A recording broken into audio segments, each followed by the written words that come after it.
Assalomu alaykum, kanalimizga xush kelibsiz. Ushbu videoda xalq orasida Toshkentning temir prokurori deya nom olgan, antibiotik laqabi bilan tanilgan Mirag'lam Mirzayev haqida so'z boradi. 2018-yil boshida Toshkent shahar prokurorining korrupsiya va iqtisodiy jinoyatlar bo'yicha sobiq o'rinbosari, adliya katta maslahatchisi Mirag'lam Mirzayev ustidan jinoiy ish ochilgan edi. Mirzayev ustidan ochilgan jinoiy ish doirasida Milliy xavfsizlik xizmatining Toshkent shahar boshqarmasi huzuridagi terrorizm va uyushgan jinoyatchilikka qarshi kurash bo'linmasi sobiq boshlig'i Mirag'lam Mirzayevning o'g'li Abdurashid Mirzayev, Toshkentdagi Yunusobod advokatlar kollegiyasi rahbari Mirag'lam Mirzayevning xotini Muhabbat Hasanovalar ham hibsga olingan edi. Mirag'lam Mirzayevning qo'shnisi Ozodlik bilan suhbatda bir vaqtlar qudratli bo'lgan prokurorning uyidan 2018-yil 23-fevral kuni qora niqoblilar boshiga yopinchiq tashlangan bir necha odamni olib ketganiga shaxsan o'zi guvoh bo'lganini bildirgan edi. Mahallada qiy-chuv bo'lib ketdi. Borsak, avtobuslarda kelgan qora maskalilar antibiotikning hovlisini o'rab olgan ekan. Hovlini bosganlar tezlik bilan bir necha odamni boshiga plashka o'xshagan narsa tashlab, qo'liga kishan solgan ahvolda olib chiqib ketishdi. Yopinchiq tagidagilar kimligini aniq bilmayman, ammo mahalladagilarga ko'ra Mirag'lamning o'zini ham olib ketishgan, degan edi Toshkentning boylar mahallasi deb tanilgan mavzisida yashovchi tadbirkor. Aytishlaricha, Mirag'lam Mirzayev pensiyaga ketkazilganidan ko'p o'tmay insult bo'lib yotib qolgan. Ammo bunday tashxis rasman tasdiqlanmagan va uning qo'lga olinishiga to'sqinlik qilmagan. O'sha vaqtda Toshkent huquq tizimi mulozimlaridan biri Mirag'lam Mirzayevning ukasi Mirazam Mirzayevning o'g'li, Milliy xavfsizlik xizmatining Toshkent viloyat boshqarmasi huzuridagi terrorizm va uyushgan jinoyatchilikka qarshi kurash bo'linmasi sobiq boshlig'i Mansur Mirzayev ustidan ham jinoiy ish ochilganini bildirgan edi. Mansur Mirzayevning otasi Mirazam Mirzayev Toshkent viloyat ichki ishlar boshqarmasida uzoq yillar rahbar muovini sifatida faoliyat ko'rsatgan. O'zbekiston Bosh prokuraturasining 22-martda tarqatgan bayonotiga ko'ra, Mirag'lam Mirzayevga nisbatan juda ko'p miqdorda pora olish, boshqa mansabdorlik jinoyatlarini sodir etganlik holatlari yuzasidan tergov harakatlari olib borilgan. Ayni bayonotda Mirzayev Bosh prokuratura tomonidan sobiq bosh prokuror Rashid Qodirovga nisbatan o'tkazilayotgan jinoyat ishi tergovi doirasida tergov qilinayotgani bildirilgan edi. O'zbekiston huquq tartibot organlarida ishlovchi zobitning Ozodlikka aytishicha, Mirzayevga qarshi sobiq bosh prokuror Qodirov ko'rsatma bergan. Rashid Qodirov ko'rsatmalaridan keyin adliya maslahatchisi Mirag'lam Mirzayev, uning turmush o'rtog'i Yunusobod advokatlar kollegiyasi rahbari Muhabbat Hasanova, ularning o'g'li Milliy xavfsizlik xizmatining Toshkent shahar boshqarmasi huzuridagi terrorizm va uyushgan jinoyatchilikka qarshi kurash bo'linmasi sobiq boshlig'i Abdurashid Mirzayev, Mirag'lam Mirzayevning jiyani, ya'ni Mirazam Mirzayevning o'g'li, Milliy xavfsizlik xizmati Toshkent viloyat boshqarmasi huzuridagi terrorizm va uyushgan jinoyatchilikka qarshi kurash bo'linmasi boshlig'i Mansur Mirzayev qo'lga olinib, ularga nisbatan Jinoyat kodeksining 205-moddasi, ya'ni hokimiyat yoki mansab vakolatini suiiste'mol qilish va 210-moddasi, ya'ni pora olish bo'yicha jinoyat ishi ochilgan edi.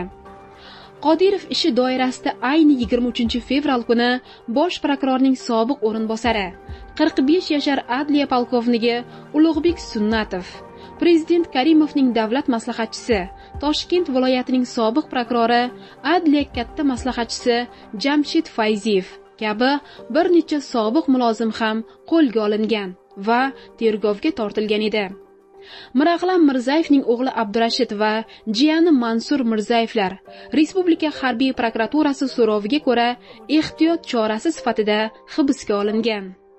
Rasman Toshkent shahar prokurori lavozimida ishlaganiga qaramay, amalda butun prokuratura tizimini boshqaruvchi, o'zgarmas va qudratli shaxs sifatida nom chiqargan Mirag'lam Mirzayev Prezident Shavkat Mirziyoyev 2017 yilning 9 fevral kungi selektor yig'ilishida Ichki ishlar vazirligi va prokuratura tizimlarini tanqid qilganidan bir necha kun o'tib ishdan olingan edi. Mirzayevning xotini Muhabbat Hasanova, O'zbekiston Milliy xavfsizlik xizmatining sobiq raisi, general Rustam Inoyatovning xotini Flora Inoyatovaning yaqin do'sti va qarindoshidir. Kuzatuvchilar Mirzayevlar sulolasining uzoq yillar davomida tadbirkorlarni ayovsiz qaqshatib kelgani, ularning aynan Inoyatovlar bilan yaqinligi bois jazosiz qolganini aytishadi. Qo'shnilariga ko'ra, Mirag'lam Mirzayevning hovlisi Rustam Inoyatov bilan bitta mahallada joylashgan. Milliy xavfsizlik xizmati sobiq raisi Inoyatov qanoti ostida ish yuritgan Mirzayevlar sulolasining uzoq yillar davomida Milliy xavfsizlik xizmati, Ichki ishlar vazirligi, prokuratura va hokimiyat amaldorlarini terrorda ushlab, ulardan muntazam pora talab qilib kelganlik barobarida ishi yurishgan tadbirkorlarni ayovsiz qaqshatib kelganini iddao qilishadi. Ozodlik suhbatlashgan huquq tizimi rasmiylari Mirzayevlar oilasining tadbirkorlarni qaqshatgan yirtqichlar to'dasi bo'lgani va bu to'daning hibs qilinganidan qoniqish his qilganini bildirdilar. Mirag'lam Mirzayev prokuratura, Milliy xavfsizlik xizmati, Ichki ishlar vazirligi va advokatura tizimida shakllantirgani iddao qilinayotgan oilaviy mafiya changaliga tushgan tadbirkorlardan biri. Toshkentda xususiy klinika ochganidan so'ng tanilgan vrach. Mirzayev guruhi tomonidan klinikasi yo'q qilingan bu tadbirkor o'zini yaxshigina yutaltirish jarayonida oilaning barcha a'zosi ishtirok etganini aytadi. Oldin tahdid qilishdi, klinikani olaman deb. Keyin doktor o'g'limni Mirag'lamning jiyani Mansur shantaj bilan qo'lga oldi. Toshkent viloyatida tutib olib, urib, Milliy xavfsizlik xizmati xodimiga hujum qildi deb rasmiylashtirdi. Keyin menga Muhabbat Hasanova degan advokatga borsangiz, hal qilib beradi deyishdi. Mirag'lam muammo qilsa, xotini yechib berar ekan. Muhabbat opa esa borib Mirag'lamning o'g'li Abdurashidni rozi qiling dedi. Abdurashidga $10,000 bersam, olib tortmaga bepisand otvordi. Nima, anavi postda turgan oddiy xodimga beradigan pulni beryapsan menga, deb haqorat qildi.